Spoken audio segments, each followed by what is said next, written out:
vraiment de porte-parole des Gilets jaunes. Après, qu'ils deviennent encombrants pour une partie des Gilets jaunes, c'est sans doute le cas. Mais quand vous discutez avec, on en a vu beaucoup des Gilets jaunes,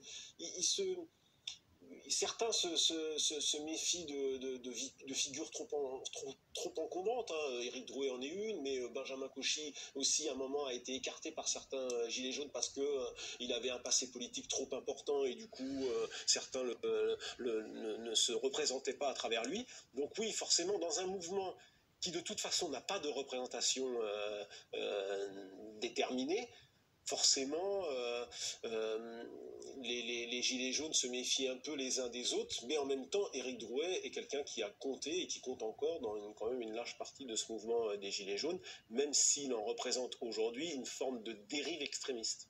On voit effectivement son influence sur les réseaux sociaux, alors qu'il a été interpellé ce soir à Paris. Il explique, c'est ce que son avocat a expliqué à BFM TV, qu'il était à Paris parce qu'il allait voir des amis et qu'il aurait rencontré à ce moment-là des Gilets jaunes. Cet après-midi, il a quand même publié une vidéo sur YouTube où il appelle à choquer l'opinion sur les Champs-Élysées. Là aussi, on sent que les appels à la mobilisation n'en a pas fini et que potentiellement, il faut peut-être s'attendre aussi à un retour de flamme, à ce que le mouvement des Gilets jaunes, la mobilisation en tout cas sur le terrain, se relance, soit relancée là après les fêtes? Alors, on a vu quand même que sur la fin du mois de décembre, c'était plutôt un mouvement qui, les mobilisations du samedi s'effilochaient. Hein. Le dernier samedi avait été très faible en termes, en importance, y compris à Paris. Évidemment, moins il y a de monde, j'allais dire, plus il reste les plus radicaux. Alors, il y avait les fêtes, il y avait Noël, il y avait Nouvel An, et aussi le contexte des vacances qui joue. Donc, il faudra voir si ce mouvement redémarre vraiment dans, j'allais dire, avec une mobilisation plus importante. Le nombre de ronds-points occupés a aussi singulièrement diminué. Et on voit bien que sur les réseaux sociaux, notamment à travers Nicole ou Drouet ou d'autres, c'est quand même des propos plutôt très extrémistes qui maintenant et on voit pendant que vous exprimez ces images qui nous parviennent en direct, ce sont les abords de la place de la Concorde. Apparemment c'est là qu'Éric Drouet et d'autres Gilets jaunes ont été interpellés ce soir par les CRS qui sont donc intervenus au tout début de ce rassemblement. En précision du service police-justice de BFM TV, dans son contrôle judiciaire, rien n'interdisait en fait de venir à Paris. Ça faisait partie des réquisitions du parquet, mais ça n'a pas été retenu. Donc il n'était pas interdit de venir sur Paris. Éric Drouet, Jean-Luc Mélenchon l'a comparé dans ce texte qui a été publié sur les réseaux sociaux au révolutionnaire Jean-Baptiste Drouet. Alors Adrien Quatennens, qui était tout à l'heure l'invité de BFM TV, disait que c'était juste un clin d'œil à l'histoire.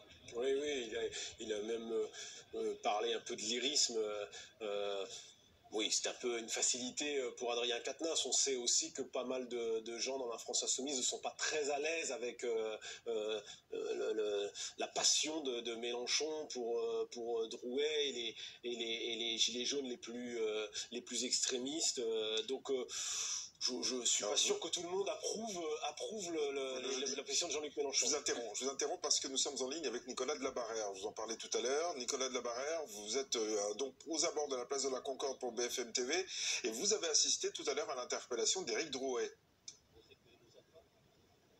Voilà, nous sommes entre la place de la Concorde et l'église de la Madeleine, dans la rue Royale, là où Éric Drouet s'est fait interpeller aux alentours de 21h. Il y a toujours, à l'heure actuelle, un attroupement avec de nombreux CRS présents et qui forment un cordon avec quelques personnes encore derrière ce cordon à qui se faisait contrôler leurs identités. Ce qui s'est passé, en fait, c'est que ce chef, en tout cas ce visage des Gilets jaunes, Éric Drouet, avait appelé à un rassemblement à 19h sur les Champs-Élysées en faisant un Facebook Live comme il en a l'habitude. Et donc un petit groupe de Gilets jaunes, environ une trentaine de personnes, se sont rassemblées à l'heure dite. Éric Drouet n'était pas là et en fait il a de nouveau apparu sur Facebook pour expliquer qu'il était en bas des Champs-Élysées, place de la Concorde, avec d'autres Gilets jaunes. Et là ils ont commencé à circuler pour remonter vers l'église de la Madeleine, en s'étonnant d'ailleurs de ne pas avoir été encore bloqués par les forces de l'ordre. Et les CRS en fait sont arrivés quelques instants après, ils ont nassé toutes ces personnes, enfin ils les ont encerclées et ensuite ils ont essayé de l'interpeller. Alors ils ont dû s'y reprendre à plusieurs fois parce que les personnes qui étaient avec Éric Drouet faisaient en quelque sorte barrage et donc ils empêchaient l'interpellation, mais au bout de deux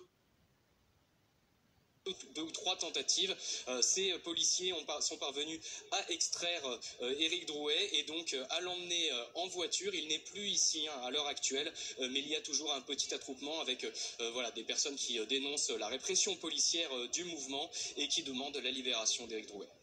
C'est le seul interpellé, Éric Drouet ?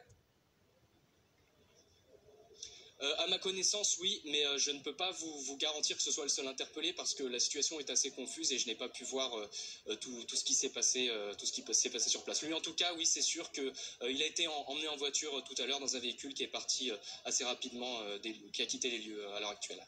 Et on continue à voir cette image de CRS rassemblés sur cette rue Royale qui se trouve donc entre la place de la Concorde et l'église de la Madeleine, donc très près des Champs-Élysées, très près aussi des lieux de pouvoir. On sait pourquoi la place de la Concorde avait été interdite de manifestation. Nicolas Dabarin, on vous retrouvera un petit peu plus tard. Vous nous raconterez les derniers développements, évidemment.